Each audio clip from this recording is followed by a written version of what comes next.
Olá pessoal, sejam bem-vindos a mais um vídeo dentro do canal. Nesse vídeo aqui a gente vai falar sobre câmeras dedicadas de astrofotografia planetária. Se você está procurando uma câmera dedicada, se você tem até mesmo dúvida se uma câmera dedicada é para você ou não, esse vídeo pode te ajudar. Ficou interessado? Assista o vídeo após a vinheta.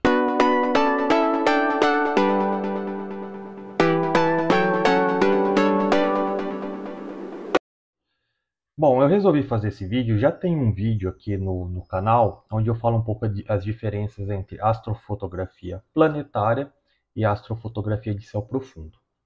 Porém, eu resolvi fazer esse vídeo específico de astrofotografia planetária, até porque é onde geralmente as pessoas começam com astrofotografia, né? E também porque existe um range, né, muito grande de equipamentos, desde equipamentos na faixa ali de 400, 500 reais, câmeras, como também câmeras planetárias ali de 3 mil, 4 mil reais, né? E muita gente, né, acaba isso, eu passei por isso também, falou, pô, qual que é a melhor câmera para mim, né? Eu olhava os parâmetros e, sinceramente, pouco entendia, até porque para astrofotografia existem alguns parâmetros que não é muito comum no nosso dia a dia, né? Então, para a gente começar esse vídeo, eu quero falar um pouquinho das diferenças, né, de uma câmera dedicada, que é esse cara aqui, esta aqui é uma SV-Bone SV305 Pro, o chip dela é o IMX290, eu vou falar um pouquinho mais sobre a importância de entender o chip, e também por exemplo, aqui uma DSLR que eu uso para céu profundo, né? Então, primeira coisa, o que a gente tem que entender, né? As câmeras dedicadas, como essa daqui, essa é uma câmera planetária que eu também uso para guiagem. Primeira coisa que a gente tem que entender é que ela vai ter dois modelos: o modelo colorido e o modelo monocromático, né? O monocromático, no geral, ele tem uma qualidade melhor, né? Aí não vou entrar em detalhes desse vídeo aqui, né? Tem bastante desse assunto na internet, mas no geral, uma monocromática ele vai ter um pixel dedicado ali para captura, enquanto uma colorida, como é o caso dessa aqui, na verdade são 4 pixels para conseguir formar, né, um ponto, que geralmente são 2 pixels verde, um azul e um vermelho. E aí, pô, primeiro, qual que a gente tem que escolher, tá? Quem está começando provavelmente vai escolher uma colorida, porque a colorida vai ser mais simples. Você vai lá, você faz a captura uma única vez e tá ok. Se você tiver monocromática, você vai precisar de filtros. O filtro RGB, então você faz coloridas em R, depois vai fazer em G, depois vai fazer em B e vai utilizar softwares ali de empilhamento e para poder juntar as imagens. Então a primeira coisa é decidir entre colorida e monocromática, tá? Como iniciante, a colorida ela é a recomendada. Agora, se você está procurando uma câmera específica para guiagem, aí sim a monocromática talvez ela seja um pouco mais faz um pouco mais de sentido. Mas aqui a gente está falando de planetas, tá? Principalmente planetas. Dá para usar para a Lua e para o Sol também. Agora, qual que são as principais diferenças e por que, ao invés de eu sair dessa câmera, tá? E eu vou para uma câmera dessa daqui para planetas. A primeira coisa é justamente essa câmerazinha, o chip dela, o sensor dela, ele é feito, não vou falar que é exclusivamente, mas ele é feito para ter uma otimização muito boa para esse tipo de objetos, que são objetos pequenos e escuros. Câmeras DSLR são câmeras feitas para tirar foto de paisagem, não é foto para tirar foto do céu. Essas daqui não, esses chips são específicos para isso. Então, eles geralmente são CMOS, né? E eles vão trabalhar com uma sensibilidade à luz muito grande. Tem chip, inclusive, que trabalha com uma sensibilidade muito boa, inclusive no infravermelho, que não é uma luz visível, né? Então essa é uma das características. Então, esse cara aqui, você vai ter uma qualidade de imagem de objeto que está no céu muito melhor do que essa daqui. Por quê? Porque foi projetado para isso. Então, essa é a primeira característica. A segunda característica que a gente tem que olhar é o tamanho do sensor. Esse aqui é um sensor bem pequeno. Tá? E muitas vezes, quando a gente é leigo, e aconteceu comigo, você pega uma câmera dessa, essa é uma câmera que tem 2 megapixels. Ela é muito pequena em termos de megapixels. Enquanto essa daqui, se eu não me engano, ele tem 18 ou 26 megapixels. E na era, hoje em dia, que a gente fala de celular, que celular tem não sei quantos megapixels, você chegar e falar, cara, 2 megapixels é um negócio muito baixo, muito pequeno. Mas isso é para planetas é mais do que suficiente. Daqui a pouco, quando a gente for falar especificamente disso, eu vou trazer aqui alguns exemplos de imagem. Tá? Então, baixo megapixel é uma coisa também importante, porque eu não preciso de um campo muito grande. Na verdade, o planeta é pequeno, eu preciso só daquele campo. E aí, quando a gente fala de baixo megapixel, a gente vai falar de um outro fator que é extremamente importante para isso. Eu vou deixar uma sessão dedicada, que é a questão de FPS, frames por segundo. Quantos frames por segundo eu consigo pegar nesse carinha? Esse cara aqui, dependendo da região que eu for, né? E aí eu falo também de softwares, pegar um planeta, que eu vou pegar uma região bem pequena, eu consigo chegar a 150 a 200 frames por segundo, enquanto essa câmera aqui ela está fixa a 30 frames por segundo. Né? Isso daqui faz uma diferença grande na hora do processamento também. Vou falar um pouco de frames por segundo, que eu estou dando uma geral que eu vou falar no vídeo. Por fim, a entradinha, tá? Essa aqui trabalha, essa especificamente tem USB-C 3. O USB-C 3, a transferência de dados dele para o computador, tá vendo que ele não tem botão nenhum, não tem aqui um painel. Então você precisa de um computador. E com o USB-C 3 você vai ter uma transferência muito mais rápida, o que aumenta o FPS também. Tá? E por fim, são os controles, os ajustes finos, ajuste de ganho e ajuste também ali que a gente tem, né, de tempo de exposição, etc., que a gente consegue fazer na câmera. Aqui a gente consegue também, a gente tem o ISO, etc., mas aqui é bem mais sensível. Tá? Então, quando a gente pensa em câmeras dedicadas, são câmeras justamente como o nome diz, ele foi dedicada para astrofotografia de planetas. Por isso que ele tem uma qualidade bem melhor comparado às DSLRs, mirrorless, etc. Tá certo? Então aqui é uma visão geral porque você tem que ter uma câmera dessa. Agora vamos entrar especificamente nos principais pontos aonde você tem que escolher a sua câmera.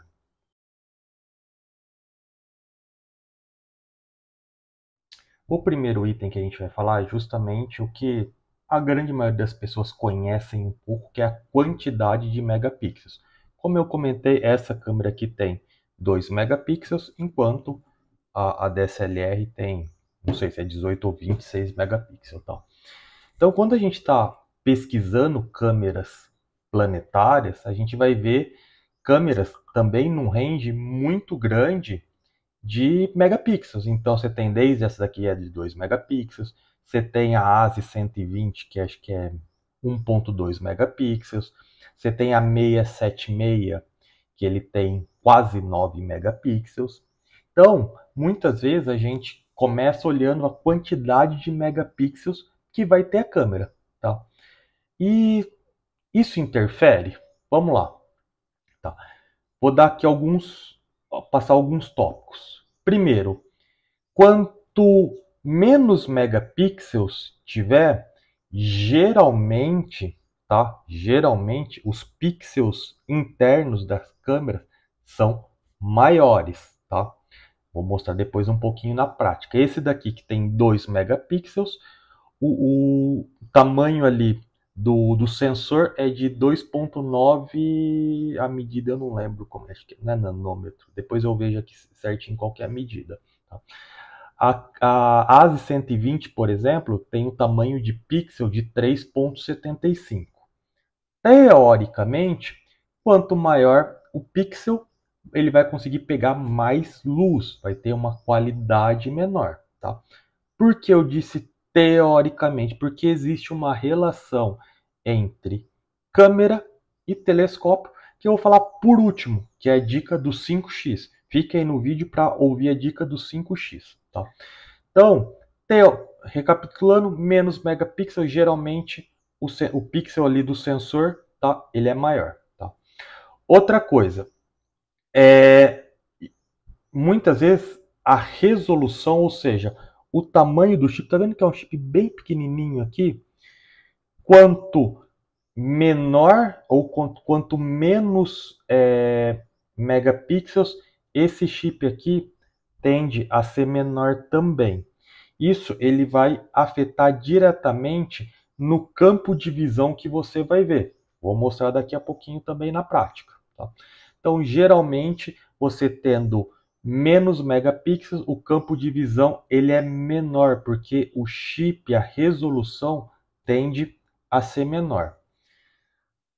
O fator talvez mais importante aqui é quanto menor megapixels, geralmente mais FPS, mais frames por segundo você vai captar. Isso daqui é o fator principal na escolha de uma câmera, tá? Vou falar FPS, é a próxima sessão, tá? Enfim, dito isso, o que acontece? Tem outras questões também, tá? Os softwares que você usa vai ser quanto menos megapixels a imagem acaba sendo menor e aí consequentemente você fica mais rápido para processar, etc. Mas aqui eu diria que é um pouco mais marginal, não faz tanta diferença. A diferença é o tamanho do sensor, né? Que isso daí vai ser a relação do 5x que eu vou falar, e principalmente a quantidade de FPS que ele vai gerar. Isso significa então que ter mais ou menos megapixel para astrofotografia planetária faz diferença? Pouquíssima diferença. Então, se é esse o atributo que você está olhando, não se preocupe com isso, tá? Vamos olhar os outros atributos. Mas antes, deixa eu só vou parar o vídeo aqui que eu vou para o computador, que eu quero mostrar a questão aqui dos sensores. Bom, deixa eu vir aqui para o computador, vou compartilhar a tela aqui de uma ferramenta chamada Astronom Tools, né? É a ferramenta aí principal que a gente utiliza, que aqui eu consigo ver o Field of View, tá? Quando eu quero fazer fotografia, imagens, tá? Eu posso ver a questão do visual, mas eu quero ver a questão de imagens. Aqui eu consigo fazer várias comparações. Então, o que eu vou fazer? Eu vou escolher um objeto do sistema solar, no caso Júpiter. Eu escolhi o meu telescópio, que ele tem uma distância focal de 650 milímetros, uma abertura de 130. Se o seu telescópio não tiver aqui, você pode colocar manualmente aqui. Esse cara aqui, ele dá uma razão focal, um f5, como ele diz aqui. E aqui a gente começa a escolher as câmeras. Quando a gente escolhe as câmeras, tá? Primeiro ele já mostra aqui a resolução ali, que é o tamanho meu ali do meu chip, né? Que é 1936 por 1096. E aqui ele fala uma informação extremamente importante, que é o tamanho do pixel, né? Que é o do 2.9, que eu não pesquisei ainda o nome, né? Vou deixar aqui o M, eu não lembro exatamente qual que é o nome dessa medida. Tá? Quando eu faço isso, eu dou aqui Add View, ele vai mostrar para mim. Aqui ele fala qual que é a resolução por pixel, tá? Essa informação vai ser importante mais para frente. Mas aí quando eu dou um Add View aqui, ele mostra como que vai ser a minha captura para Júpiter. Olha como vocês podem ver, olha como ele fica pequenininho. Por isso que essas câmeras são feitas, dedicadas para isso, diferente de a gente usar, por exemplo, uma DSLR. Quando eu vou, por exemplo, numa câmera que tem menos megapixels, que é a ASE 120, por exemplo. Tá? A 120, olha que interessante. Quando eu mudar para 120, a resolução dela vai ser menor, 1280 por 960 e o tamanho do pixel é maior. Que eu acabei de falar aqui. Geralmente menos megapixels, o tamanho do sensor do pixel ele é maior. Tá? E aí, como ele vai ter uma resolução, o chip dele é um pouco menor, o campo de visão dele vai ser também um pouco menor. Tá? E aí, se eu for pegar, agora eu já vou para o extremo, por exemplo, pegar a 672, ou é 676, acho que é 676, já é uma resolução grande, ele tem quase 9 megapixels, tá? O tamanho aqui do chip, né, 3.552 por 3.552, ele é um quadrado.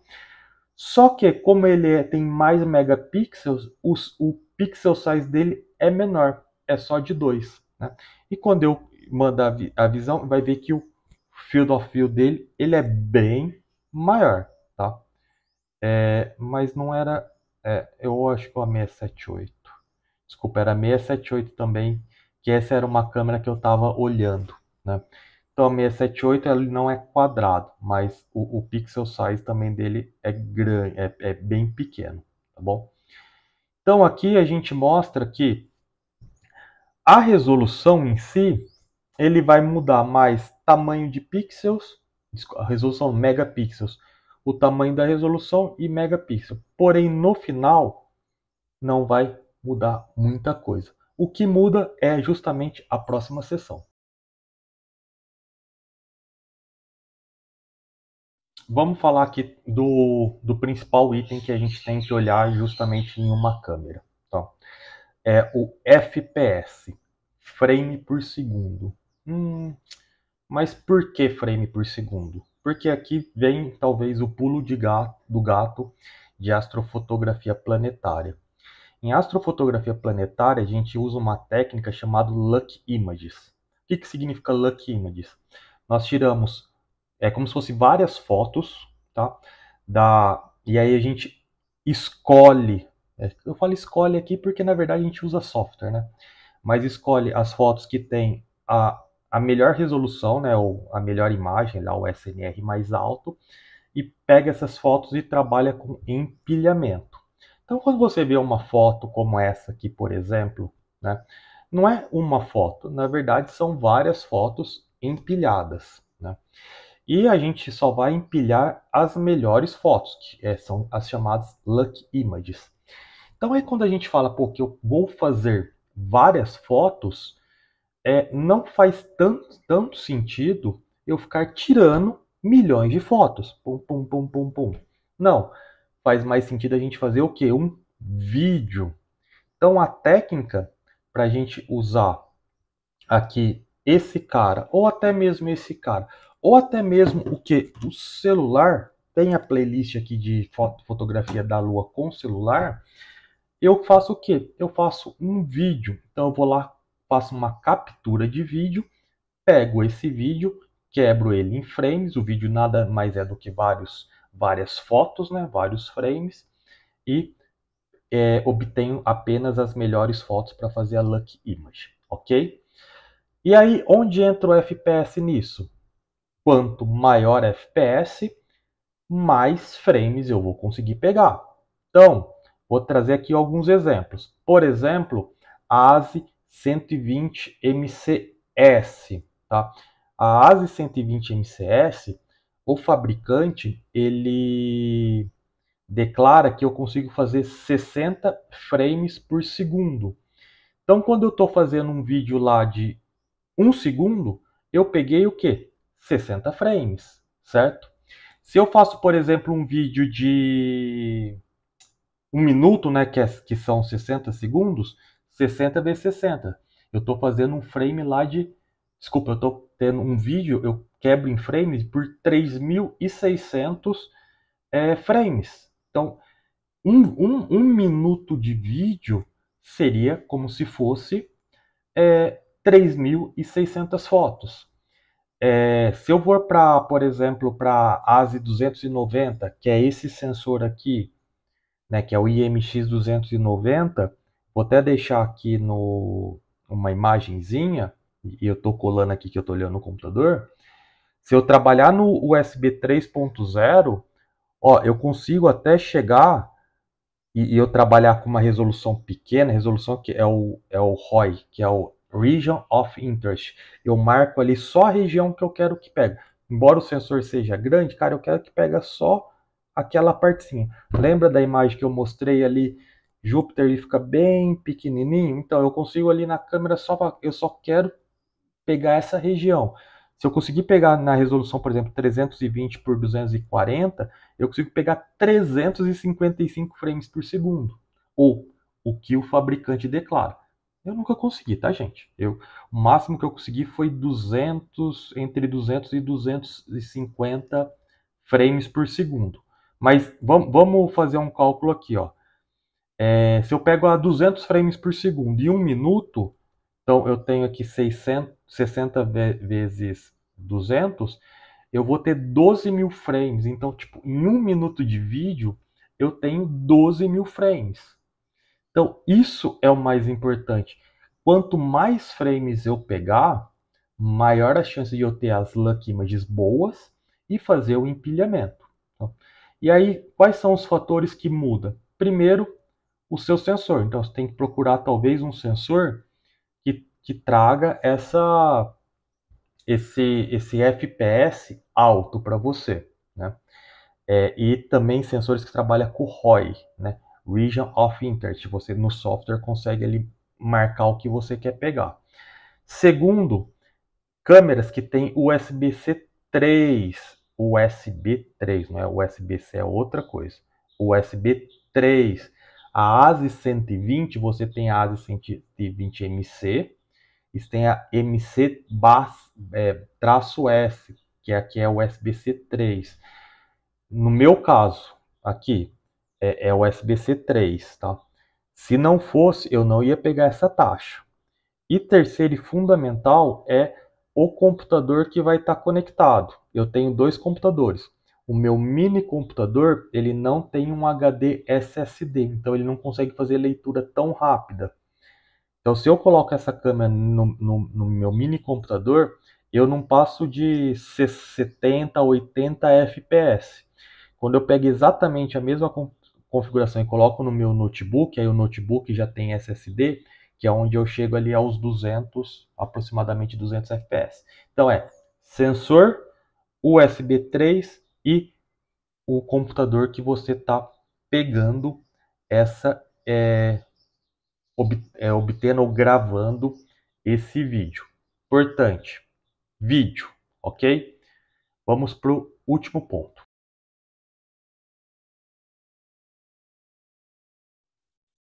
Para esse último ponto, eu vou reunir vários atributos em um único item aqui, e antes de falar da regrinha do 5x. Então, nós já falamos dos sensores, megapixel, tamanho de sensor e também aqui da unidade de medida do pixel size, que eu pesquisei, acho que eu pesquisei, mas eu já esqueci, acho que é macrômetro. Vou deixar o nome aqui, tá? Falamos do FPS, que é extremamente importante, mas ainda existem algumas outras vantagens em comparação à DSLR que a gente tem que levar em conta aqui também. Vamos lá. A primeira coisa é a questão do formato de processamento desses caras. Esses caras, e aí vai variar muito de câmera, é importante você ver isso, qual que é o formato que ele vai gerar. Geralmente, a gente trabalha com formato RAW 8 ou RAW 16. Vou dizer que, cara, eu trabalho só com RAW 8, né? Mesmo para planetas como Júpiter ali, que a gente consegue ver bastante distinção de cor, eu não trabalho com RAW 16 de jeito nenhum, tá? Então, geralmente é RAW 8, diferente desse cara aqui, que acho que é MP4, AVI, eu não lembro exatamente o que ele gera. Então o RAW 8 é bem legal. Se você quer fazer, por exemplo, da Lua em monocromática, e tem a mono, putz, que fica bem show de bola também. Tá? Então a questão do formato é bastante importante. Outra coisa que é importante aqui também é justamente a integração com softwares, né? não tem, aqui não tem botão, não tem display, não tem nada. Então a gente vai usar softwares. E aí hoje no mercado, basicamente, a gente tem dois grandes softwares para câmera dedicada, que é o SharpCap e o Fire Capture. Eu gosto muito do SharpCap, eu comecei com o SharpCap, ambos são free, mas o SharpCap tem uma versão paga e eu comecei a usar a versão paga justamente por algumas funcionalidades a mais. Tem vídeo no canal aqui. Mas mesmo sem pagar, você vai conseguir usar muita coisa legal. A captura em si você vai conseguir fazer, tá? Então, mas tem o Fire Capture. O que eu gosto muito do Fire Capture, ele tem uma questão ali na parte de graça dele. Se você tem uma montagem automatizada, né? Você liga a montagem a ele, ele consegue fazer todo o tracking. Então você vai lá, você pega, sei lá, o planeta Júpiter, você vai lá, você coloca o Region of Interest bem pequenininho e manda a guiagem ir, cara, acompanhando ele. Putz, aí você consegue fazer ali vídeos ali de 2, 3 minutos dentro daquela região bem bacana. Então, o software de suporte dele é algo realmente muito bacana. E por fim, que é uma vantagem muito grande que eu vejo aqui, ó, vamos colocar uma lado a lado, ó o tamanho e peso, tá? Portabilidade. Principalmente se você tem ou pretende ter uma montagem equatorial motorizada, a gente sabe que a questão do peso faz uma diferença muito grande, tá? Muito grande. Então, se você tiver algo mais compacto, mais leve, pô, faz total diferença. Esse cara aqui, se eu não me engano, ele tem, acho que não tem 200 gramas de peso. Eu vou pesquisar, eu vou deixar aqui. Esse cara aqui tem 600 gramas de peso, tá? Então é uma diferença muito grande e isso faz muita diferença nas montagens, tá certo? Então esses também são mais fatores que você tem que ver. E por fim, estava já esquecendo, que é a questão das marcas. Você vai ver muita marca, vai ver ZWO, que é a mais famosa, você vai ver a SV Boni, que é esse cara, tem Player One, tem Toptec, enfim, aí tem várias ali no mercado. Mas o que manda mais é o que? É o chip, é o que está aqui dentro, é esse chip. Geralmente, quase todas elas vão trabalhar com o chip da Sony. A Sony que é a fabricante do chip e distribui. Então aí você vai ver, a ZWO é bem legal, porque geralmente o nome dela é o nome do chip. Então, ZWO 290MC. O que é o 290? É o chip. Chip IMX 290. Da SV Boni, não tem nada a ver. Por exemplo, essa SV Boni 305 Pro. Só que é o chip 290. Né? Então, não sei. Então, o que muda? O que é mais importante a gente ver? Cara, ver o chip. É um chip bacana? Que nem esse é o IMX 290. É um chip muito bom, ele é tem uma sensibilidade à luz muito boa. Claro, ele perde para o 462, que ele é mais novo, já trabalha com outra tecnologia, mas, cara, ele é muito bom. E o preço desse carinha aqui comparado com a da ZWO é muito diferente. Isso aqui é quase que a metade do preço, sei lá, 70, 60, 70% do preço. E aí você tem que pesquisar se vale a pena ou não, tá? Player One é uma marca extremamente famosa, né? Muito boa também. A Toptec está chegando no mercado aqui. Mas aí você vê também a questão da compatibilidade. Mas você vai ver o chip. Cara, se for um chip bacana, tem um review legal, acho que faz sentido você comprar talvez de marcas, entre aspas, menos conhecidas. Tá certo? Agora vamos para o veredito final, que é a regrinha dos 5x.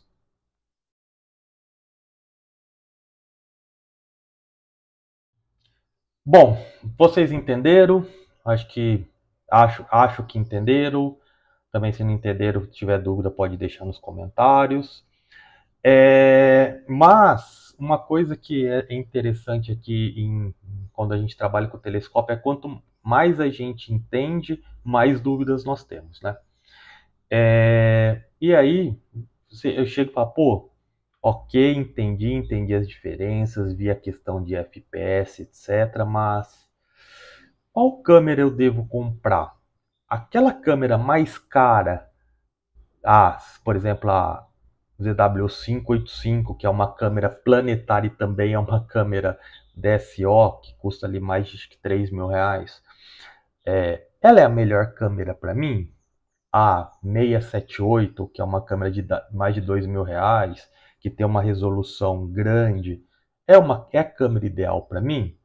Esse que é o ponto, tá? Aí eu vou contar só uma historinha um pouco antes, como eu conheci essa regra do 5x. Eu fazia só fotos com celular, aí eu comecei a fazer foto com câmera. Falei, agora eu vou comprar uma câmera planetária, mas com foco também em guiagem, porque eu queria fazer DSO. Mas eu estava vendo sempre a ASI 120 MC, tá? S, que é a câmera ali de entrada para guiagem. Aí eu estava procurando alguns vídeos, eu vi um vídeo de acho que é Wildo, se eu não me engano, é um cara que mora lá nos Países Baixos, lá na Holanda. Ele estava fazendo justamente o review da 678 MC. Ela é uma evolução da 662, porque eu tinha visto em algum vídeo que a melhor câmera planetária é a 662. Pô, fiquei com isso na cabeça. E aí eu pesquisando achei, falei, a evolução da 662 é a 678. Eu vi um vídeo dele, falou coisas super boas, mandei uma mensagem para ele, ele me respondeu, inclusive ele fez um comparativo da 662 com a 678. E aí eu estava crente que foi bom, então eu vou comprar, já que eu quero comprar uma câmera boa, vou comprar a 678. Só que custava, na época, hoje já tem na Photon Astro por 2.000. Mas na época eu estava pensando eu ia ter que gastar uns 2,5, quase 3.000 pensando em frete, imposto, etc. Não tinha na Photon Astro na época. Pô, dinheiro, né? Tem que juntar aí o ano inteiro para ter esse dinheiro. E aí pesquisando nos fóruns, principalmente fórum gringo, eu achei justamente a regrinha dos 5x. Tá? E o que é a regrinha dos 5x? Eu quero que você aplique aí no seu equipamento para ver se faz sentido ou não. A regra do 5x é onde você vai pegar o tamanho do pixel size seu e multiplicar por 5, tá? Então vamos lá, multiplicar ele por 5. Eu tenho esse cara aqui, tá? Esse cara, ele tem um pixel size do que? De 2.9 macro UM lá, tá? Deixa eu até pesquisar aqui. Qual que é o nome, tá? Mas depois eu vejo. Então, 2.9 vezes 5, ele vai dar um valor de 14.5. O que significa 14.5? 14.5 você vai pegar basicamente em cima da razão focal do seu telescópio. Lembra lá na imagem que eu mostrei que a razão focal do meu telescópio é um f5? Como eu sei que é um f5? Eu divido a distância focal, 650, pela abertura, 130, que dá 5, dá um f5. Então, o que tem a ver esse f5 com a regra do 5 que deu 14.5? É que é o seguinte, para eu ter a melhor resolução, não é a melhor resolução, mas a melhor relação pixel versus imagem que eu vou conseguir pegar, para essa câmera aqui, o ideal é o quê? É eu ter um telescópio de razão focal f15, porque multiplicando por 5 vai dar o quê? 14.5. Então, só que o meu telescópio é um f5. O que eu faço então para chegar a um f15? Eu uso uma Barlow.